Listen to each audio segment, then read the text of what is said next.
తెలంగాణలో ఎన్నికలు అయిపోయి కానీ ఇప్పటి వరకు కూడా నాగార్జున సాగర్ని ప్రాజెక్టుని కేంద్ర బలగాల నుంచి విడిపించి తెలంగాణ ప్రభుత్వానికి ఇస్తలేరు. ఇప్పటి వరకు కూడా మన తెలంగాణ ఇంజనీర్లు అటుపక్క పోయి కనీసం ఎన్ని నీళ్లు పోతున్నాయో కూడా చెప్పలేనటువంటి పరిస్థితి ఉన్నది.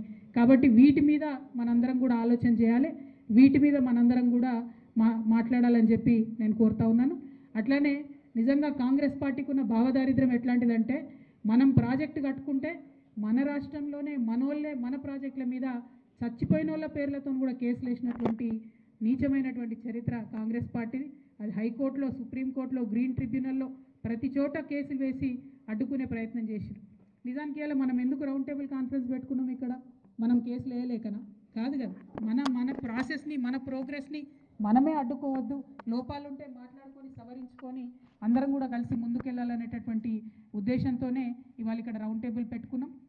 మేము పార్లమెంట్లో పనిచేసినప్పుడు చూసేవాళ్ళం, ఏదన్నా చిన్న వాటర్ ఇష్యూ మనం తెలంగాణ నుంచి మాట్లాడితే కర్ణాటక ప్రజాప్రతినిధులు, మహారాష్ట్ర ప్రజాప్రతినిధులు, తమిళనాడు ప్రజాప్రతినిధులు, ఛత్తీస్గఢ్కి సంబంధించిన వాళ్ళు పార్టీలకు అతీతంగా ఒక్కటై మాకు ఎదురుగా వచ్చేటోళ్ళు వాళ్ళు.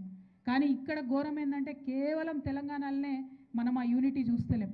ఇవాళ అంత చంద్రబాబు నాయుడు గారు, జగన్ గారు కొట్టుకున్నా చంద్రబాబు నాయుడు గారు స్టార్ట్ చేసిన ప్రాజెక్టులు జగన్ గారు కొనసాగిస్తారు, జగన్ గారు కొనసాగించే ప్రాజెక్టులు ఇప్పుడు చంద్రబాబు కొనసాగిస్తున్నారు. కానీ ఇక్కడ మాత్రం కేసీఆర్ గారు మొదలుపెట్టినటువంటి ప్రాజెక్టుని అది ఫెయిల్ అయిందని చెప్పాలి. 3 జిల్లాల 8 లక్షల ఎకరాలు పోయినసారి సంవత్సరంలో ఎండబెట్టిండ్రు. మరి ఇది నిజంగా కూడా రాజకీయం కాదు, ఇది ఇంత నీచమైనటువంటి రాజకీయం ఉండొద్దు. రైతుల పొట్టను పెట్టుకోవద్దు, రైతుల పొట్ట కొట్టొద్దు అని చెప్పి నేను కోరుతా ఉన్నాను. ముఖ్యమంత్రి గారు సొంత జిల్లా మహబూబ్ నగర్లో పొలాలు ఎండబెట్టిండ్రు. ఇరిగేషన్ శాఖ మంత్రి ఉంటారు నల్గొండలో, మనం కాకతీయ కెనాల్ చివరి వరకు తీసుకెళ్ళి నల్గొండ దాకా నీళ్ళు ఇచ్చినాం, అది ఎండబెట్టిండ్రు. ఉప ముఖ్యమంత్రి గారు ప్లస్ 2 మంత్రులు ఉంటారు ఖమ్మంలో, ముచ్చటగా 3 మంత్రులు ఉన్న ఖమ్మంలో సీతారామ ప్రాజెక్టు మనం 99% ఫినిష్ చేసి ఇచ్చినాం. దాన్ని ఆర్భాటంగా ఓపెన్ చేసిండ్రు కానీ దాన్ని మాత్రం ఇంతవరకు సుక్క నీళ్ళు ఇవ్వలేనటువంటి పరిస్థితి ఉన్నది. సో ఈ అంశాలను దయచేసి మనం ఆలోచన చేసుకోవాలి.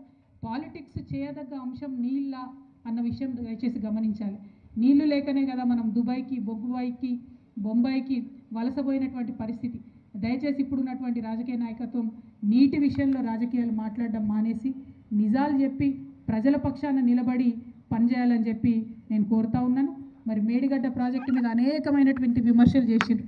కానీ మొన్న వానాకాలం 12 లక్షల క్యూసెక్ల వరద వస్తే కాంగ్రెస్ పార్టీ బురద రాజకీయానికి, గోదావరి వరదను కూడా తట్టుకొని ఇవాళ మేడిగడ్డ బ్యారేజు ఒక మేరు నగదీరుడిలాగా నిలబడ్డదంటే నిజంగా అది తెలంగాణ ప్రజలందరూ కూడా తరతరాలుగా నిలబడేటటువంటి ఆస్తి అన్న విషయం మనం గమనించుకోవాలి.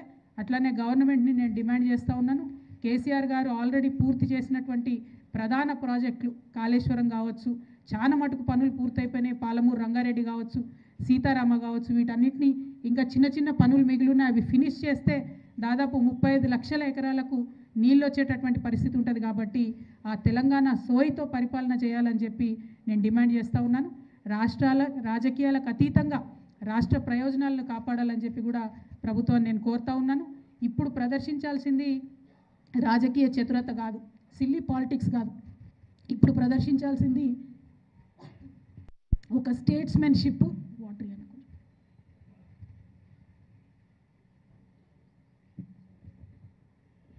దయచేసి అందరూ కూర్చోవలసిందిగా కోరుతున్నా. తమ తమ స్థానంలో క్షమించాలి.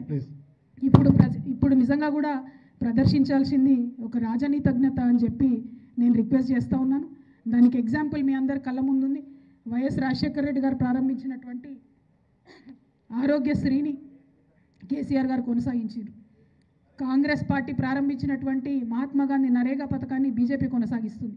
అట్లనే కేసీఆర్ గారు ప్రారంభించినటువంటి కాళేశ్వరం కావచ్చు, పాలమూరు రంగారెడ్డి కావచ్చు, కేసీఆర్ కిట్ కావచ్చు, అంబేద్కర్ స్టాచ్యూ కావచ్చు, దళిత బంధు కావచ్చు, బీసీ బంధు కావచ్చు, గొర్రెల చేపల పంపిణీ కావచ్చు, పూలే స్కాలర్షిప్ కావచ్చు, ఇవన్నీ కూడా కంటిన్యూ చేయాలని చెప్పి ముఖ్యమంత్రి గారిని నేను డిమాండ్ చేస్తూ ఉన్నాను.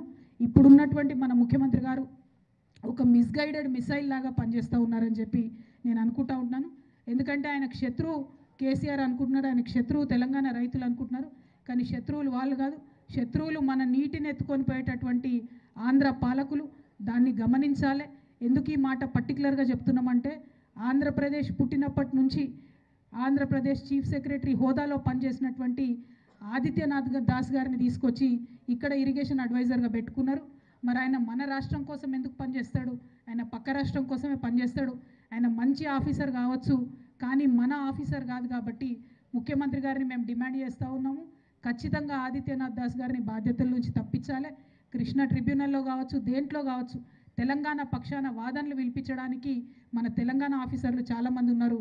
వారిని ముందన పెట్టి తెలంగాణ సోయితో పరిపాలించి రాష్ట్ర ప్రజలకు, రైతులకు నీళ్ళు ఇచ్చే విధంగా ప్రయత్నం చేయాలని చెప్పి ముఖ్యమంత్రి గారిని మేము డిమాండ్ చేస్తూ, మరి ఈ రౌండ్ టేబుల్ సమావేశానికి హాజరైనటువంటి ప్రముఖులు, గౌరవ సాగునీటి రంగ నిపుణులు వి ప్రకాష్ అన్న గారిని మాట్లాడవలసిందిగా రిక్వెస్ట్ చేస్తాం.